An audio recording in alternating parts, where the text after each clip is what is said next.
Assalamu alaikum. I'm Prabhakaran. I'm working as a supervisor.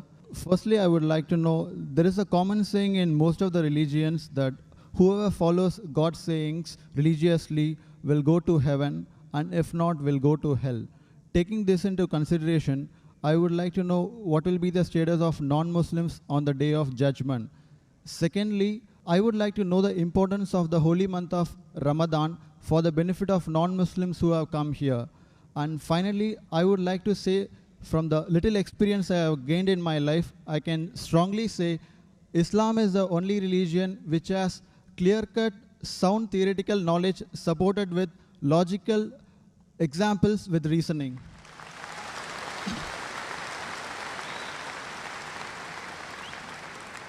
The brother asked three questions or three statements he had made. The first question was that all the religions say that if you don't believe in the commandments of God, you will go to hell. What will happen to non-Muslim on the day of judgment? Brother, as I mentioned earlier, the Quran says in Surah Nisa chapter 4 verse 48 and Surah Nisa chapter 4 verse 116, Allah, if He pleases, He may forgive any sin, but the sin of shirk, associating partners with God, He'll never forgive. So if a person dies as a non-Muslim and he associates partners with others, he believes in false gods, he does idol worship, he shall never go to heaven. Compulsory he'll go to hell. To go to heaven, you have to believe in one God, worship Him alone, and follow His commandments. Regarding a second question, what is the benefit of the month of Ramadan to the non-Muslims? Quran says in Surah Baqarah chapter 2 verse number 83, fasting has been prescribed to you as it was prescribed to people who came before you, so that you may learn self-restraint. The reason we fast is because we increase our taqwa, our God consciousness, our piety. And Surah Baqarah chapter number 2 verse 185 says, Ramadan was the month in which the Quran was revealed as a guidance to the whole of humanity, as a criteria to judge right from wrong.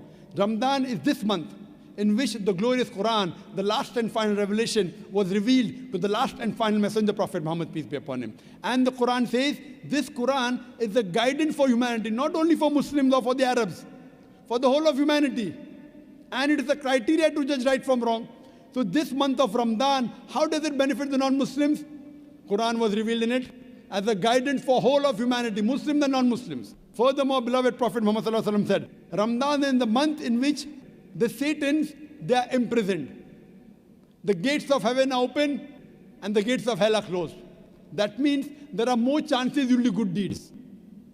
A person does more good deeds in Ramadan, the chances of him doing bad deeds is less. As far as non-Muslims, the message of Islam may go very well in the hearts of the non-Muslims, because the devil, the Satan, the imprisonment. So more chances of the non-Muslims accepting Islam. More chances he'll come closer to Islam. Regarding a third statement, you believe that Islam has got theoretical points in it and it is backed up with reason and logic. So when you agree that Islam then rules and regulations which are backed up with reason and logic, my question to you in this month of Ramadan, then why don't you accept Islam? It is not a question of accepting Islam. For the matter of fact, I do accept all the religions, all the good things every religion is saying. So I don't have any... Brother, you say you believe in all the good things in all the religions. That means there are some bad things in some religions, correct? I do agree. Strongly agree. Oh, fine. I want to ask you a simple question. What do you think is bad in Islam? Practically, I have not come across anything bad in Islam, but maybe in practice, people have... No, in Islam, don't talk about Muslims. Muslims may be bad. I'm not talking about Muslims. Okay. Talk about Islam.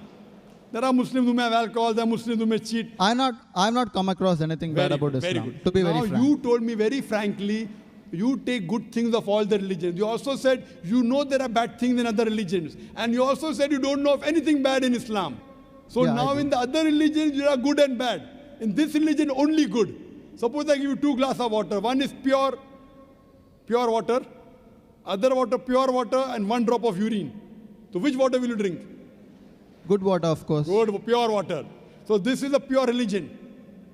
Absolutely pure, without adulteration. Now, when I realize it is pure, when you are thirsty, you will drink the pure water.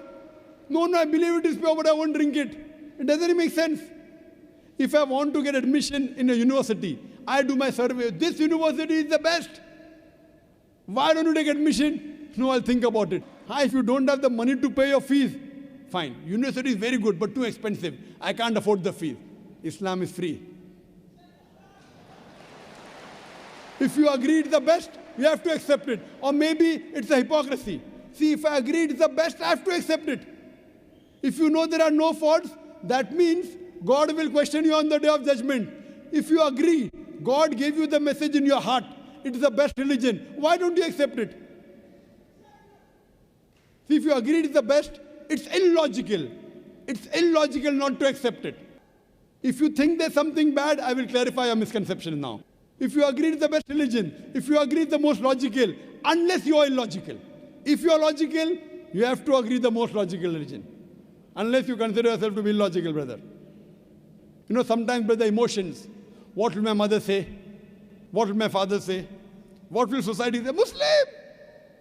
So these things may prevent you from accepting. I agree. It's difficult. It's not easy, brother. But if you are logical, if you are scientific, you have to accept what is best. Therefore, I say, if someone proves to me any religion better than Islam, I will accept it. If someone proves to me today, anytime, there's any religion better than Islam, I am ready to accept. If someone proves to me Christianity is better, I am ready to accept Christianity. Someone proves to me Hinduism is better, I am ready to accept Hinduism. I am not just talking. I have discussions with the doctors of divinity, with the top Christians. I am not a scholar, I am a student. I consider myself to be a student of comparative religion. But I have dialogues and discussions and debates with the top scholars of Hinduism. You know the most popular Hindu speaker is Sri Ravi Shankar. Have you heard of him?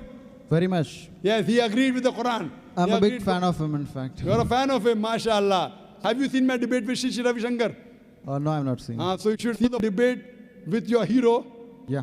Sri Ravi Shankar, Sure. and the student of comparative religion. Inshallah, if I get an opportunity, definitely. Yes, and since you agree, even he agreed that God has got no images. He agreed in the truthfulness of the Quran. Unfortunately, he didn't accept it. You know why? If he accepts, he will lose all the following.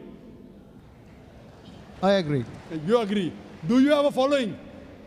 Do you have a following, brother? No, I don't have any following. Very good. So what will you lose? Maybe some friendship, maybe some relatives. It's difficult. It's difficult. But if you know the truth, you should accept it. There's nothing wrong about it. Actually, so far as of now, I have not thought of about this because this is the very toughest and hardest thing in life to make. Think today in the month of Ramadan.